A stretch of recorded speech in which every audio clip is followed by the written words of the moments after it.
Hello, myself doctor Sandeep Gaute. आज आप लोगों के सामने एक काउंट की केस प्रेजेंट कर रहा हूँ।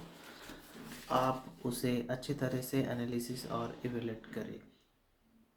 मेरे पास एक 26 ईयर का एक व्यक्ति आया और उसने कहा कि मुझे कौन हुआ है।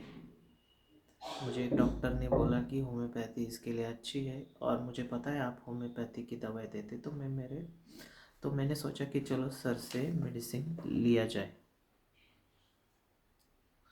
तो मैंने पूछा कब से आपको तकलीफ़ है, तो बोला एक 2 महीने से मुझे तकलीफ़ है। तो अभी कौन कौन है, तो मैंने डायरेक्ट सवाल किया कि काम क्या करते हो। तो वो बोला मैं पूजा शॉप में काम 2 महीने पहले काम करता था, अब मैंने वो शॉप का काम छोड़ दिया है और मैं अभी एक भैंसों का व्यापार करता हूँ, उनका खरीदी बिक्री का। तो मैंने बोला कि पहले आपने पूजा शॉप का काम क्यों छोड़ दिया। तो वो बोला पूजा शॉप का काम मेरे मन को जचता नहीं था। मुझे लगता था कि ये पूजा शॉप का पैसा नीति का नहीं है। मेरा मन सोचता था कि पूजा शॉप का जो काम होता है वो नीति का नहीं है।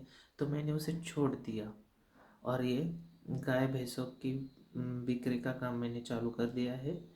जब से मैंने ये काम छोड़ दिया है, तब से मेरे घर में मेरी बेटी बीमार रहती थी, वो अब बीमार नहीं रहती। मेरे माँ बाप भी बीमार रहते थे, तो वो भी नहीं रहते।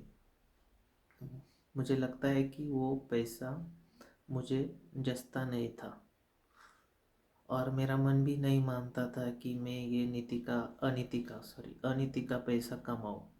तो मैंने बोला आप ज़्यादा भगवान को मानते हैं क्या? वो भगवान का कुछ प्रार्थना वगैरह पूजा पाठ ज़्यादा करते हैं क्या? तो वो बोले हाँ, मुझे जैसे बचपन में समझ आई तब से मैं हर दिन नमाज पढ़ता ही हूँ। तो बोले ठीक है। तो मैंने आगे सवाल पूछा कि आपको ये तकलीफ आपने शॉप का काम छोड़ने के बाद चालू हुई क्या? वो बोले हाँ। तो मैंने पूछा कि आपका नेचर कैसा है, आपको या गुस्सा कब आता है जनरली, या आपका किसी के साथ मतभेद या कुछ हम बोलते हैं ना, जैसे किसी के साथ कुछ बोलने में मतभेद होते हैं या झगड़े होते हैं, तो आपका कैसे रहता है तब? वो बोले मैं ये ज़्यादातर गुस्सा करता ही नहीं हूँ, गुस्सा आए तो भी मैं किसी को कुछ बोलता नहीं हूँ, मैं अंदर ही अंदर रख लेता हूँ। मैंने बोला ऐसा क्यों करते हो आप?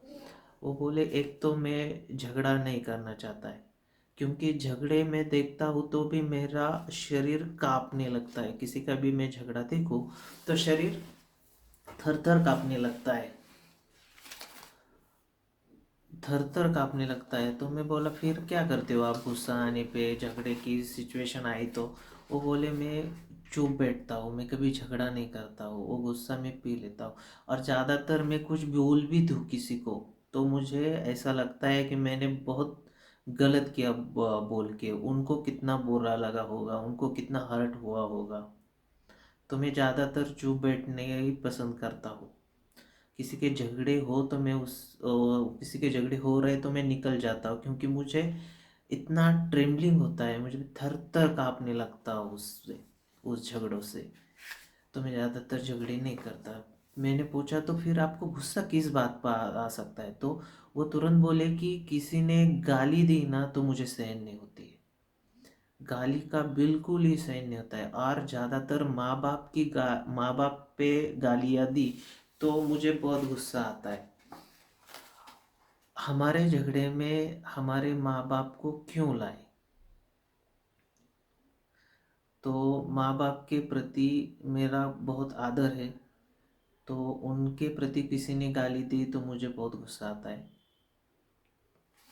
तो मैं बोला तो आपको रोना कब आता है? तो बोले रोना तो मैं कभी भी रोता नहीं हूँ, मैं रोना दबा देता हूँ, किसी के सामने कभी मैं रोता नहीं हूँ। मैं अब तक कभी भी रोए नहीं हूँ। किसी की मौत हो गई या कोई गुजर गया तो मैं सिर्फ आँख में आंसू आते हैं और वो भी मैं बाजू होके उसको पोष देता हूँ। सिर्फ मेरे माँ बाप बीमार हुए तो मुझे बहुत रोना आता है, और वो भी मैं उनके सामने नहीं रोता हूँ, बाजू में जाके रोता हूँ। उनको मैं कभी दिखाता नहीं कि मुझे बहुत दुख हो रहा है। तो इतना ही केस था।